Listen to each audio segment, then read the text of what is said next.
Welcome to the beginner guide of the flight school videos.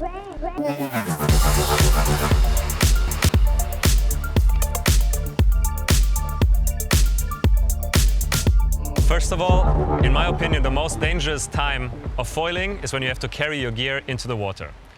So that's what we're going to talk about now. There are two ways you can launch your gear. First, if you have short distances you have to walk and you have no waves, so a flat sea state, you can just grab your gear from the ground by the vertical and by the boom and walk into the water. The second way you can do it is you have your gear on top of your head. If you balance that correctly and you know how to do it, it's actually really easy to keep the gear onto your head.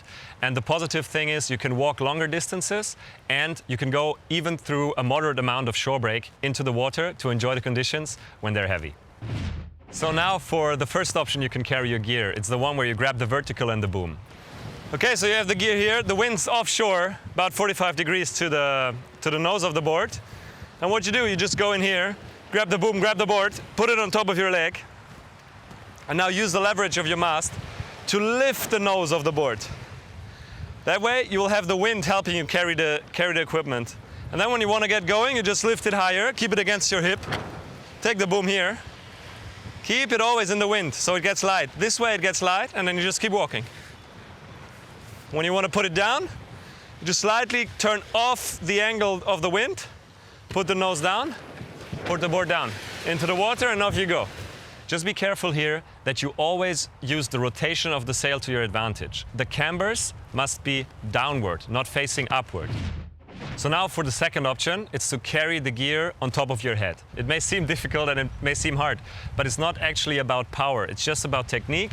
And if you understand how to do it and you balance it right, it is fairly easy. So what you do is you put your board with the front wing into the sand. You go underneath your sail and you put your head between the lowest two buttons. And then what you do is you walk back with your gear so your foil is level with the sand on the beach. When the foil is flat on the ground, I take my backhand, reach underneath the board, support it at the back edge, and just stand up like this. And then immediately after that, you'll have to balance it out a bit in the wind. And that way you can start walking towards the beach. So now for the control of the gear once you have it over your head. If you feel it's too hard to stand up, once you have the gear ready, just before standing up, you probably have your head on the wrong point of the sail. So try pushing your head a little bit further down the mast or a little bit further up the mast. The other thing is, when you have it on top of your head, there is a thing where you feel it's too heavy. That means you should lift the mast a little bit and you will feel the air going underneath your sail and underneath the board, and it will lift everything up. But you have to take care that this gear doesn't fly away, especially in stronger winds. So if you have the feeling like, oh, the sail is flying away and the board is flying away, what you do is you take your hand that supports the board and you press that up.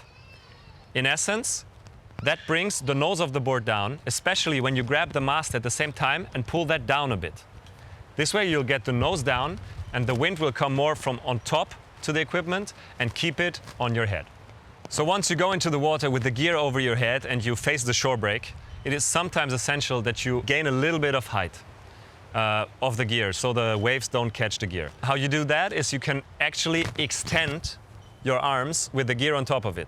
That way you'll have it clear over your head and you'll be ready to face even some bigger shore breaks. So just go for it. You don't need to be a strong man to do it.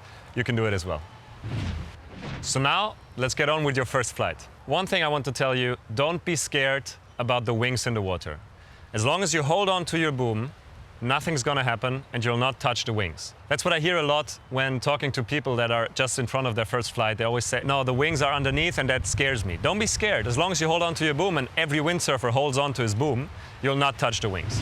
For the first flight, it's always good if you have a bit of wind, so you don't have to get into pumping.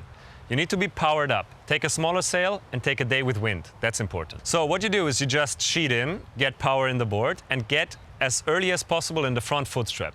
Put your front foot in the foot strap and your back foot somewhere around the middle in the back of the board.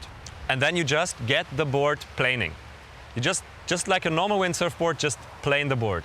And increase the speed, increase the speed. If the board starts flying, lean forward a bit, open the sail and enter the safety flight, which I will explain later, and just fully concentrate on the board control.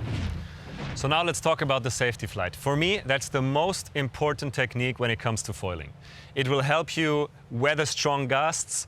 If you're outside and it's super windy and you need to come back, the wind increased, you can easily do that with that technique, and you learn how to control your board and be the master of what's happening outside in the water and not be pushed around by the wind or waves. So how you get into safety mode is you have to be upright over your board. Just keep the weight on top of your board. Then you pull your front hand towards you and open the sail. That can be done while you're hooked in. And what that essentially does is it brings your weight forward to the front foot and it depowers the sail. So in this safety mode, you can fully concentrate on flying the board, checking the height, where you want to go, you want to bear off, you want to turn into the wind. Doesn't matter, you can do anything, and the best thing is you don't speed up. If you want more speed, it is the front hand that works like a brake. So if you have it all the way tight, you go very slow. If you want to gain speed, if you want to gain power, you just release the front hand and you'll automatically gain speed. You'll see that happens it works just like a brake. And also for slalom foiling, if you go reaching, that's very important because you can decide how much power you want in each and every given moment. You don't have to bear off or turn into the wind to decrease or increase the power and the speed. What you do is you use that brake in the front. At the beginning, it is very big movements you do, but the better you get at foiling, the movements get more subtle and more subtle and more subtle until you don't see them anymore. But I can tell you, even I do this on a regular basis when I go for runs on slalom gear. So following these steps, you should be able to enjoy your time on the water, learn new skills, and just have fun.